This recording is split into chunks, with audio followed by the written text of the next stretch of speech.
नमस्कार दर्शक बंधु आपण को आम चैनल को स्वागत।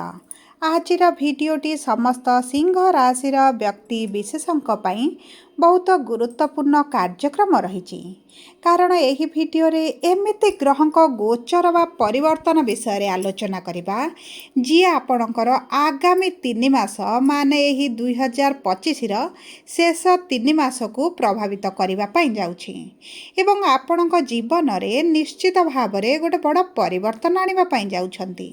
जो परिवर्तन आपण जीवन में दीर्घ 27 वर्ष पर आपण देखा जाउछंती एवं यही समय मध्य समस्त सिंह राशि व्यक्ति विशेष माने जानिबा को पाइबे जे जीवन में सफलता कौन टंकार मूल्य कौन एवं वास्तव दुनिया रे आपण जीवन में जहाँ सब घटुला ताहा केबे शांत हेबापाई जाउछि एवं देखंतु ता सहित मध्य जानिबे एई जो मंगलंकर हेबाकु जाउछि राशि परिवर्तन चलन रे परिवर्तन गोचर रे परिवर्तन यह आपणक जीवन रे किपरि खेल खेलिबा पाई जाउछि एवं आपणक जीवन रे जे प्रकार खेल चलीछि ताहार पशाकु पलटेइबा पाई जाउछंती। देखंतु दर्शक बंधु आपणक राशि द्वितीय गृहरु तृतीय गृह को गोचर करुछंती मंगल एवं जेतेबेले मंगल आपणकर तृतीय गृह रे एवं तृतीय गृह जेहेतु पराक्रमर गृह होइथाए एवं आपणक राशि स्वामी सूर्य एवं मंगल जेहेतु सेनापति होइथांती आपणक राशि को मंगल बहुत अधिक प्रभावित करिवे।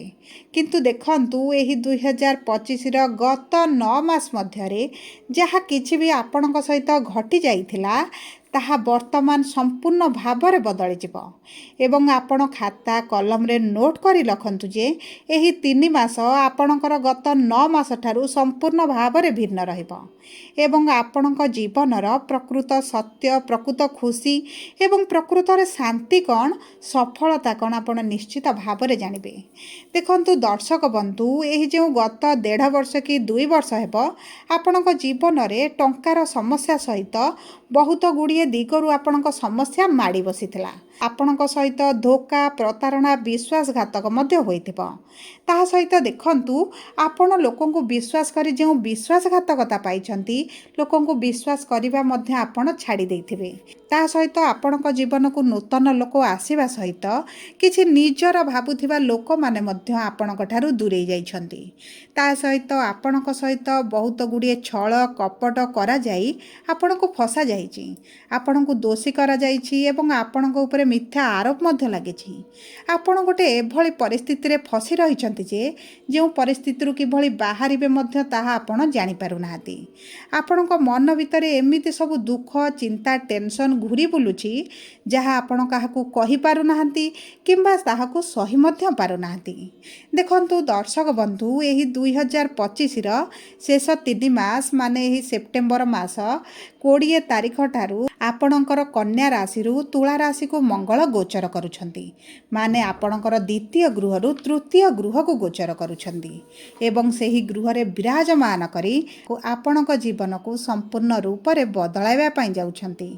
तेबे देखंतु आपणक जीवन रे की प्रकार प्रभाव पकाइबे की प्रकार परिवर्तन आनिबे ताहा आमे एही वीडियो रे आगो को विस्तृत भाव रे आलोचना करिबा किंतु ता पूर्वरु जदि आपणकर सिंह राशि होइथाए एवं आपण भी ईश्वर को आंतरिक भक्ति एवं विश्वास करती तेबे वीडियोटी को लाइक करंतु कमेंट बॉक्स रे जय जगन्नाथ जय माँ लक्ष्मी अवश्य लिखि दियंतु ता सहित आपण आम सह जोगाजोग करिबा पई वीडियोर मध्य भाग रे एक व्हाट्सएप नंबर टिए दिया जाइछि जो नंबर साहाय्य रे आपण आम सह जोगाजोग करी निजर नूतन कुंडली प्रस्तुत करि परिबे कुंडली विश्लेषण कराई परिबे किंबा चाकरी विवाह व्यवसाय प्रेम संपर्क शिक्षा स्वास्थ्य को नहीं किछि समस्या रहिछि ताहार बहुत सहजरे एवं स्वल्प मूल्य रे समाधान करि परिबे सेथिपई आपण आम सह वीडियोर शेष पर्यंत जोड़ी होई रुहंतु एवं व्हाट्सएप नंबर माध्यम रे जोगाजोग करी जहाँ भी समस्या रही ताहार समाधान करंतु।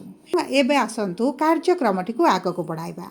देखंतु गत किछि मास हेबो सिंह राशि समस्त व्यक्ति जीवन रे निश्चित भाव में देखा जाइथिबो जे आपण आपणक काम को नहीं बहुत सीरियस हो जाइथिबे निजको निज व्यस्त रखिथिबे बहुत एक्टिव हो जाइथिबे किंतु किछि लोक आपणक तळकु पकाइबा पई आपणक जीवन रे समस्या सृष्टि करिबा पई आपणक हैरान करिबा पई चेष्टा करूछंती किंतु मने रखंतु वर्तमान समय ग्रह स्थिति अनुसार आपण काहाकू विश्वास करंतु नाही, नचेत आपण होई पारंती ठकामीर शिकार। एही समय आपणक मनरे केवल दुईटी बड़ चिंता केवल रही, केमिति भल चाकरी करिवे, भल व्यवसाय करिवे, क्यारियर सफलता पाइबे एवं अन्यटी हेला आपणक मुंडरे जो लोन करज धार रही एवं आपणक वैवाहिक संपर्क रे जो समस्या चली सेथिरु किभली आपण मुकुलिबे। देखंतु गत 2-3 वर्ष भितरे आपण निश्चित भाव में देखिथिबे जो व्यक्ति आपणक बराबर नुहे सी मध्य आपणको आपणक औकात देखै चली जाउथला एवं आपण जो लोकंक ठुर सुनिबा कथा नुह सेमानकर कथा मध्य आपण सुनुथिले। एवं सबुठु बड़ सत्य हैला आपण बहुत मानसिक चिंतार रहुथिले, कष्टरे रहुथिले एवं टेंशन रे मध्य रहिचंती एवं आपण टिके शांतिर संधान रे अछंती। आपणक ऊपर जो बोझ रहिची, आपण जो बोझर प्रेसर चापी होई गलेनी, अणनिश्वासी अनुभव कलेनी, सेथिरु मुकुलिबा पई चाहुचंती। किंतु दर्शक बंधु आपणकर यही समस्या बहुत जल्दी समाधान हेबाकु जाउछि।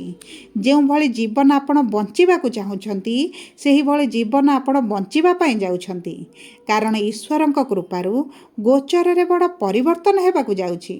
आपणकर चिंतित हेबार कोनोसी आवश्यकता नाही, कारण देखंतु एही 20 सेप्टेम्बर ठारू आगामी 3 मास मध्यरे आपणको साम्राज्य प्राप्ति हेबा भली सुख मध्य आपणको मिलि जिवो। देखंतु मंगल जेहेतु आपणकर तुला राशि रे अछंती, माने आपणकर तृतीय गृह रे अछंती एवं मंगलक ऊपर गुरु एवं राहुकर दृष्टि रहुछि, मंगल अधिकरु अधिक शक्तिशाली हेबाकु जाउछंती। एवं देखंतु तुला राशि मंगलंकर शत्रु राशि नुहे, बरं तुला राशि होछि समग्री राशि, जेउठारे मंगल अधिक शुभ फल दियंती एवं कम अशुभ फल प्रदान करिथांती। तेबे सर्वप्रथमे मंगल आपणकर सुख समृद्धि वृद्धि करबा आरंभ करिवे। आपणकर टिके लोभ बढ़ी जिवो, आपण अधिकरु अधिक अर्थ रोजगार करबा पई चिंता करिवे। ता सहित जो निष्पत्ति आपण नै पारु नथिले एबे सेही निष्पत्ति नेबा आरंभ करिवे। लोकमानक सह भल संपर्क बढ़ाइबे, आपणक बाणी रे एबे आपण मधुरता आनिबा आरंभ करिवे।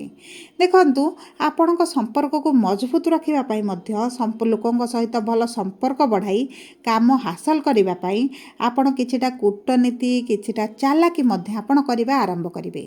आपणक मध्य रे काम करिवार जो कॉन्फिडेंस अछि ताहा मध्य वृद्धि पाइबो। शत्रु मानक आपण एही समय मध्य रे मित्र बनाई निजर फायदा हासिल करिवे।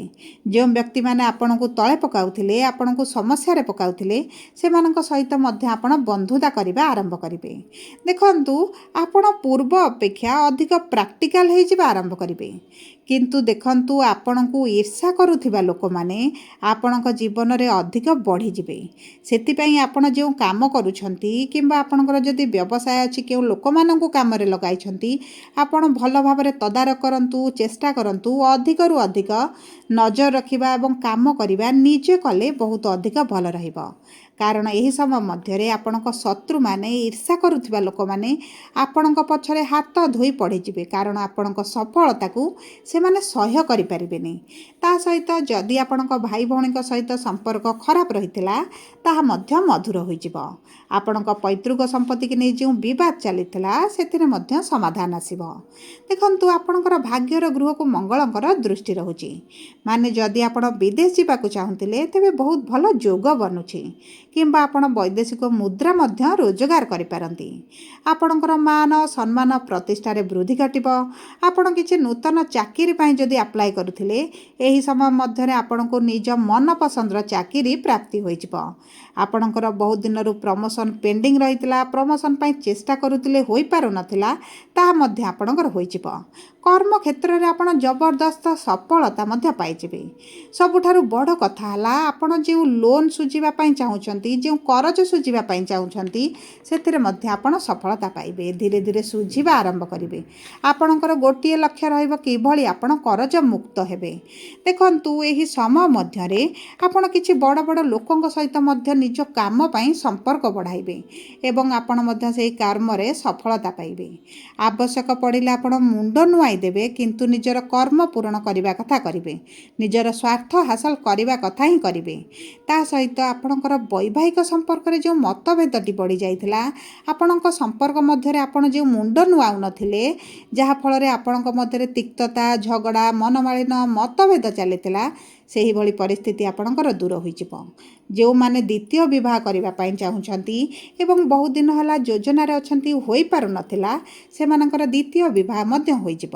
ତାହା ସହିତ ଯେଉଁ ପିତାମାତାମାନଙ୍କର ସନ୍ତାନଙ୍କ ପ୍ରତି ସମ୍ପର୍କ ଭଲ ନଥିଲା, ଛୋଟ ଛୋଟ କଥାରେ ରାଗ ରୁଷା ଅଭିମାନ ବଢ଼ି ଯାଉଥିଲା, ସନ୍ତାନମାନେ ସେମାନଙ୍କ କଥାରେ ନଥିଲେ, ପିତାମାତାଙ୍କ କଥା ମାନୁନଥିଲେ, ସେହିଭଳି ସମସ୍ୟା ମଧ୍ୟ ଆପଣଙ୍କର ଦୂର ହେବାକୁ ଯାଉଛି।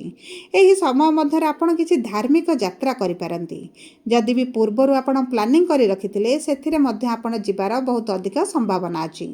ତା ସହିତ ଆପଣଙ୍କ ବିରୁଦ୍ଧରେ ଯଦି କିଛି ଆଇନ କାନୁନ କେସ୍ ଚାଲିଛି, ମିଥ୍ୟାରେ ଅଭିଯୋଗ ଲାଗିଛି, ସେଥିରେ ଆପଣ ଫସି ରହିଛନ୍ତି, ଆପଣ ସେଥିରୁ ମୁକୁଳି ଯିବେ। ସବୁ ପରେ ଆପଣଙ୍କର ଘର ଭୂମି ଧନ ସମ୍ପତ୍ତି ପ୍ରାପ୍ତି ହେବାର ସୁଖ ମିଳିବାର ଯୋଗ ବନୁଛି। ଆପଣ ଯଦି ଅସ୍ଥାୟୀ ଭାବରେ ଚାକିରି କରିଛନ୍ତି, ଆପଣଙ୍କ ଚାକିରିରେ ସ୍ଥାୟୀ ମଧ୍ୟ ହେବାର ସମ୍ଭାବନା ବଢ଼ିଯାଉଛି। ସବୁ ପରେ ଦେଖନ୍ତୁ, ମଙ୍ଗଳଙ୍କ ଠାରୁ ଏହି ମଙ୍ଗଳଙ୍କ ବର୍ଷରେ ଅଧିକ ଶୁଭ ଫଳ ପ୍ରାପ୍ତି ପାଇଁ ଆପଣ ପ୍ରତିଦିନ ହନୁମାନ ଚାଳିଶା ପାଠ କରିବା ଆରମ୍ଭ କରନ୍ତୁ। ଏହା ଆପଣଙ୍କ ଜୀବନରେ ବହୁତ ଅଧିକ ଶୁଭାଶୁଭ ଫଳକୁ ବୃଦ୍ଧି କରିବ। ଯଦି ଆପଣଙ୍କର ସିଂହ ରାଶି ହୋଇଥାଏ, ଭିଡ଼ିଓଟି କିଭଳି ଲାଗିଲା କମେଣ୍ଟ ବକ୍ସରେ ଲେଖି ଜଣାନ୍ତୁ। ଯଦି ଆପଣଙ୍କ ପ୍ରିୟଜନଙ୍କର ସିଂହ ରାଶି ହୋଇଥାଏ, ଭିଡ଼ିଓଟି ତାଙ୍କ ସହ ସେୟାର କରନ୍ତୁ। ଯଦି ପ୍ରଥମ ଥର ଆମ ଚ୍ୟାନେଲକୁ ଆସିଛନ୍ତି, ଚ୍ୟାନେଲଟିକୁ ସବସ୍କ୍ରାଇବ୍ କରନ୍ତୁ। ପାଖରେ ଥିବା ବେଲ୍ ଆଇକନ୍କୁ ପ୍ରେସ୍ କରନ୍ତୁ। ଧନ୍ୟବାଦ।